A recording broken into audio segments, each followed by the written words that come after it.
El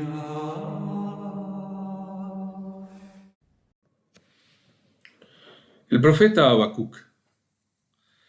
El libro de Habacuc, de 3 capítulos en nuestras Biblias, tiene una composición compleja y rica.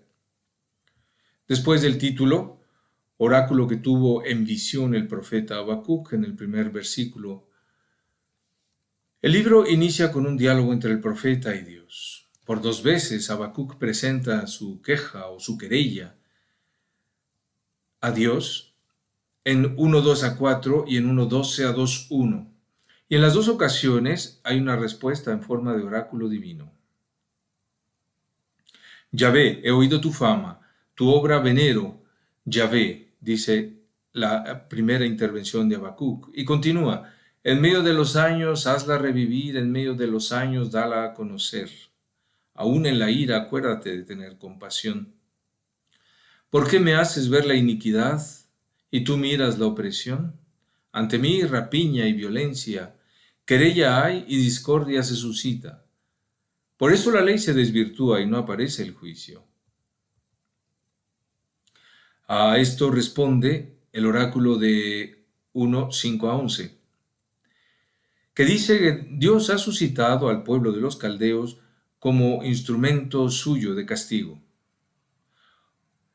Pueblo cruel y fogoso, terrible y espantoso, impone su ley y su poder, se nos dice. Impone esta ley y poder a los demás pueblos. Las imágenes de violencia de los caldeos se suceden, son como panteras, sus rostros arden. Pero finalmente, este instrumento de Dios se hace culpable y ha de ser castigado. Se hace culpable por hacer de la fuerza su Dios. Especialmente expresiva es la segunda cuestión de Habacuc. ¿No eres tú desde antiguo, Yahvé, mi Dios, mi santo? Tú no mueres. Para juicio le pusiste tú, Yahvé, oh roca, para castigar le estableciste. Muy limpio eres de ojos para mirar el mal, ver la opresión no puedes. ¿Por qué ves a los traidores y callas cuando el impío traga al que es más justo que él? Se nos dice en 1:12-13. Y concluye con esta observación, ya en 2:1. En mi puesto de guardia me pondré, me plantaré en mi muro, y otearé para ver lo que él me dice, lo que responde a mi querella.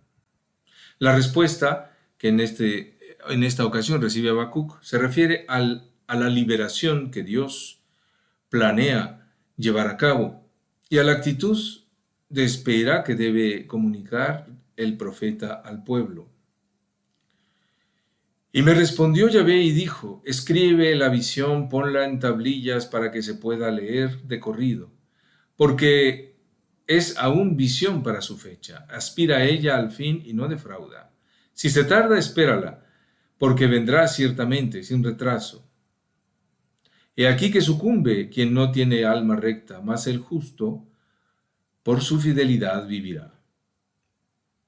Se nos dice en el capítulo 2, 2-4. Las últimas palabras las reconocemos. El justo por su fe, por su fidelidad vivirá. El justo vivirá por su fe, repite San Pablo en la carta a los Romanos. Este anuncio divino es seguido por 5 imprecaciones contra el opresor injusto, de 2:5-20. El opresor es el mismo que azota a las naciones, pero ahora es descrito como un hombre seducido por la riqueza, que se enriquece con lo ajeno, se dice en 2:6, saqueando numerosas naciones, 2:8. Pero las ruinas que va dejando claman contra él, contra este pueblo, porque su violencia se revierte, se dice en el versículo 10. En nada queda tanto proyecto de construir sobre la sangre de los pueblos, dice el versículo 12. En este conjunto de imprecaciones aparece repetidamente lo que en teología bíblica se ha llamado justicia inmanente, es decir, el hecho de que escondida en las mismas acciones que el hombre realiza está su recompensa o su castigo. El hecho de que las naciones buenas son bendición para el que las hace, y el hecho de que las malas acciones son maldición para el que las comete. Esta es la justicia inmanente, justicia encerrada en las acciones de los hombres, que no es toda la justicia de Dios, pero que es una parte esencial de ella. Y así, en este sentido de la justicia inmanente, se dice: planeaste la deshonra de tu casa. O sea, esta nación tan poderosa, que va teniendo tantos triunfos, éxitos militares, en realidad se está preparando una deshonra completa de sí misma. Planeaste la deshonra de tu casa al derribar a tantas naciones, tú mismo te malogras. Los caldeos han despojado y han desnudado a tantos. Los han convertido en burla y vergüenza, pues ellos mismos serán objeto de burla y vergüenza. Exhibirán su desnudez. Se nos dice en 15:16. Y termina este versículo: te has saciado de ignominia, no de gloria. Finalmente aparece la idolatría detrás de tantos crímenes, y son los ídolos muertos la burla de los que los honran. Invirtiendo los versículos 19 y 18 para poder leer coherentemente, encontramos: hay de quien dice al madero, despierta. ¿De qué sirve un ídolo, obra del escultor, si es imagen fundida y oráculo engañoso? Termina esta sección de imprecaciones con la sentencia que pide reverencia al Dios verdadero. Frase hermosa y contundente: mas Yahvé está en su santo templo, silencio ante él, tierra entera. En todo esto, dice Adrien von Speyer en su libro La misión de los profetas, Dios muestra que los malos gobernantes que están contra Dios tienen como característica principal la inconsistencia. El mal ante Dios no tiene consistencia alguna. Se dan muchos ejemplos en el libro de Habacuc de aquello que no puede durar en la existencia, de aquello que parece tener mucha entidad y que, sin embargo, no tiene ninguna por estar contra Dios. De pronto, Dios se dirige al profeta con el mandato: escribe, en 2:2. Escribe para que lo que tiene consistencia permanezca. Lo que tiene consistencia es la palabra eterna. La palabra misma es el consuelo del profeta, es la seguridad del profeta, porque Dios se compromete con esta palabra. Dios Padre, sigue diciendo Adrien von Speyer, muestra al hombre Habacuc su consistencia en la Escritura, como mostrará su consistencia a todos los hombres en su Hijo Jesucristo. Y así el poder de Dios se hará evidente en toda su extensión, según el plan de Dios. La Biblia de Jerusalén nos presenta la cuestión del tiempo y las circunstancias de la profecía de Habacuc, a propósito de los caldeos mencionados y de los opresores castigados por los caldeos en el primer oráculo. Los caldeos sin duda son los babilonios, pero la cuestión es quién es el opresor contra el que Dios suscita a los caldeos. Los opresores pueden ser los asirios. El imperio asirio fue destituido, fue destronado por el reino de Babilonia. Si fuese así, si los opresores del primer oráculo son los asirios, entonces la profecía de Habacuc habría que situarla antes de la caída de Nínive en el año 612, cuando los babilonios triunfaron sobre Asiria. Pero los opresores pueden ser en todo momento los mismos caldeos. Son instrumento de Dios para castigar a Israel, que a su vez debe ser castigado. Este instrumento que castiga a Israel, a su vez, debe ser castigado por su violencia, su injusticia y su rapiña, pues Yahvé ha salido para guerrear y salvar a su pueblo. Esta salvación la espera el profeta con una expectativa angustiosa que finalmente se cambia en alegría. Si fuese así, es decir, si los opresores son los mismos caldeos que deben castigar a Israel, pero que deben ser castigados por su violencia, por haber hecho de la fuerza a su Dios. Si fuese así, habría que fechar el libro entre entre la victoria de Nabucodonosor, rey de Babilonia, en la batalla de Carquemis, año 602, que le dio el predominio, ya no sobre Asiria, que ya lo había obtenido, sino sobre el próximo oriente, sobre el reino de Judá también. Habría que situar, decía, la profecía de Habacuc entre el 602, cuando se enseñorea Nabucodonosor del próximo oriente, y el primer asedio a Jerusalén en el año 597. En este caso, Habacuc sería muy poco posterior a Nahum y, en todo caso, contemporáneo de Jeremías. El capítulo 3 es un salmo del triunfo final de Dios. Es muy distinto de lo anterior. Está enmarcado por indicaciones musicales, lo que significa seguramente que fue usado en la liturgia. Oración del profeta Habacuc en el tono de las lamentaciones, se dice en 3.1, y en 3.19 al final se dice del maestro del coro para instrumentos de cuerda. No es necesario pensar que todo el libro era para el uso cultual, más bien se puede ver con cierta evidencia que el canto final da una conclusión muy apropiada a lo precedente, a los 2 primeros capítulos. Se puede, seguramente, pensar que fue adoptado el 3er capítulo para la liturgia, pero esto no hace de Habacuc necesariamente un funcionario del templo, lo que nos llevaría a la época posterior al exilio. Nos detenemos un poco en este capítulo porque da testimonio de un tipo de alabanza de Dios recurrente en la Biblia, especialmente en algunos salmos, lo que Hans Urs von Balthasar ha llamado liturgia cósmica. Son las fuerzas de la naturaleza las que Dios utiliza para manifestar su gloria: la tempestad, el terremoto, el rayo, la disolución de los montes, el dominio sobre el mar y su agitación. Ya en el himno de Débora, en Jueces 5, texto antiquísimo, la gloria de Dios se reviste de fenómenos naturales. Para la alabanza de Israel, esta liturgia cósmica es una orientación determinante. Quiere testimoniar al Dios vivo de la historia y del mundo, acercándose siempre de nuevo con una presencia inequívoca, contundente.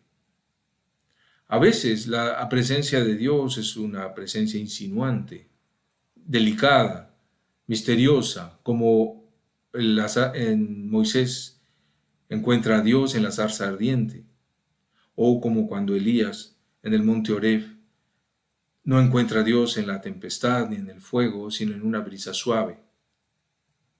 En cambio, aquí tenemos una aparición de la gloria de Dios en el esplendor amenazante de la tormenta, viento tempestuoso, masas de nubes continuamente aproximándose, oscurecimiento, relámpagos que se extinguen en la oscuridad, estallidos de truenos, lluvias torrenciales, granizo destructor. Es importante esta liturgia cósmica porque sigue siendo la alabanza del Dios trascendente al mundo, trascendente a todo fenómeno natural. Yahvé, el Dios de Israel, nunca se manifiesta como un Dios del trueno. Júpiter, Zeus son dioses del trueno. Es el mismo en la mitología romana y la mitología griega. Yahvé utiliza el trueno, pero no es un Dios del trueno. Sigue siendo trascendente a todas las potencias de la naturaleza. Las expresiones de esta liturgia cósmica unen un realismo muy acentuado con la sensación de distancia de Dios, característica constante de la antigua alianza. Dios sigue estando infinitamente elevado sobre toda la tierra y más allá de los cielos visibles. Por esto, este lenguaje arcaico, de sabor mítico, puede aparecer en poesías posteriores como la nuestra, el capítulo 3 de Habacuc. En toda esta liturgia cósmica es como si se dijera a Dios: manifiéstate, Señor de todas las cosas, Señor de toda la creación. Porque en efecto la Biblia conoce algo así como una revelación total, el todo de la creación que revela a Dios. Se podría mirar el Salmo 29, por ejemplo. en donde las últimas palabras de la teofanía cósmica son gloria de Dios y bendición del pueblo. Pues bien, Habacuc hace uso de estas imágenes de la liturgia cósmica en el himno de 3, 1 a 19. Pero hace uso de este lenguaje para expresar la esperanza escatológica de la salvación. Esto es lo propio de la liturgia cósmica de la Biblia, que el Dios que domina la naturaleza sigue siendo el Dios de la alianza, el Dios de la historia, el Dios que prepara su salvación, que la promete y que cumple su promesa. Leemos un poco la primera estrofa a partir del capítulo 3 de este Salmo del Triunfo de Dios. Dice: viene Dios de Temán, el santo del monte Parán, su majestad sobre los cielos, de su gloria está llena la tierra, su fulgor es como luz, rayos, rayos tiene que saltan de su mano, allí se oculta su poder. Delante de él marcha la peste, sale la fiebre tras sus pasos. Y se planta él y hace temblar la tierra, mira y hace estremecerse a las naciones. Se desmoronan los montes eternos, se hunden los collados antiguos. En desgracia he visto las tiendas de Cusán y se estremecen los pabellones de Madián. Estos últimos pueblos mencionados en el versículo 7 están al sur de Israel y se estremecen porque la gloria de Dios viene del Sinaí, que está más al sur. Solo que aquí Dios es invisible. La peste y la fiebre son mencionadas, son demonios míticos, pero que aquí están completamente al servicio de lo terrible de la aparición de Dios. No tienen ninguna independencia. Como también el desmoronamiento y el hundimiento de las montañas, Dios se acerca. La tierra tiembla. Nada tiene consistencia ante Él. Todo depende de su juicio, de su palabra. La siguiente estrofa, a partir del versículo 8: contra los ríos arde tu cólera, Yahvé, contra el mar tu furor. Tú desnudas tu arco, sacias su cuerda de saetas. De ríos surcas la tierra, te ven y se espantan los montes. Un diluvio de agua pasa, el abismo deja oír su voz. El alto levanta las manos. El sol, la luna, se detiene en su sitio a la luz de tus saetas que parten, al fulgor del centellar de tu lanza. Aquí se compenetran las imágenes de la tormenta, los rayos, saetas de Dios, y el triunfo del orden creacional sobre el caos del mar. De nuevo, no estamos ante un canto mítico de la victoria de una divinidad que vence otras divinidades, como en la mitología mesopotámica. El furor de Yahvé tiene otra motivación. Las imágenes naturales que dominan hasta aquí ceden ante los motivos de Dios que se expresan en la siguiente estrofa, a partir del versículo 12. Con furia atraviesas la tierra, con cólera pisoteas las naciones. Tú sales a salvar a tu pueblo, a salvar a tu ungido. Estrellas la cabeza del impío, desnudas sus cimientos hasta el cuello. Traspasas con tus dardos la cabeza de sus nobles que se lanzaban para dispersarnos con su estrépito, como si fueran a devorar al desdichado en su escondrijo. Perdón, leí un poco mal. Traspasas con tus dardos la cabeza de sus nobles que se lanzaban para dispersarnos con su estrépito, como si fuesen a devorar al desdichado en su escondrijo. Tú surcas el mar con tus caballos, el borbotar de las inmensas aguas. Se acerca Dios. La lucha con los elementos naturales es en realidad la lucha del Dios de la historia contra los impíos. Es la lucha para liberar a su pueblo y al ungido de éste, el justo del que se habla aquí, que estaba constreñido en su escondrijo, en el que tendría que haber sido devorado si Dios no se hubiese presentado. La imagen del mar que no puede resistir la presencia de Dios es el Mar Rojo, que se abre en el éxodo de Israel de Egipto, pero también es el mar primordial, el mar de la creación. las aguas sobre las que se movía el Espíritu de Dios, según el inicio del libro del Génesis. Esta victoria sobre el mar, este dominio de Dios sobre lo que el hombre no puede dominar, la potencia, la violencia del mar, ilustra la batalla escatológica del juicio. Esto sobre el capítulo 3. Más en general sobre el libro, por un lado, acerca de la persona del profeta. Al contrario de otros, como Abdías y Nahum, la misión profética de Habacuc incluye su persona, pues se sitúa en un diálogo con Dios, en el que su persona se pone de relieve junto a la palabra de Dios. Este diálogo tiene algo de novedad en el ámbito de los libros proféticos. Habacuc se atreve a interrogar a Dios sobre su gobierno del mundo, dice la Biblia de Jerusalén. Habacuc se atreve a exhortar a Dios, dice Adrien von Speyer. ¿Por qué Dios, que no soporta la vista del mal, ha escogido a crueles paganos para ejercer su justicia vindicativa? ¿Por qué parece que Dios se sirve de la fuerza injusta? El problema del mal, como en el libro de Job, aparece aquí, solo que en el plano de las relaciones entre las naciones. ¿Por qué tanta violencia de los poderosos sobre pueblos más débiles? ¿Por qué? Dios lo ve. ¿Y sigue ocurriendo? La respuesta de Dios a estos cuestionamientos de Habacuc se puede resumir, según la Biblia de Jerusalén, en que finalmente será Dios el que prepara, por caminos que no podemos entender, la victoria final del derecho y la justicia. Derecho divino y justicia divina, por eso no podemos entender, no podemos definir esta divinidad del derecho y la justicia. En el fondo, la justicia de Dios es su santidad comunicada a sus criaturas para que puedan vivir en alianza con Él.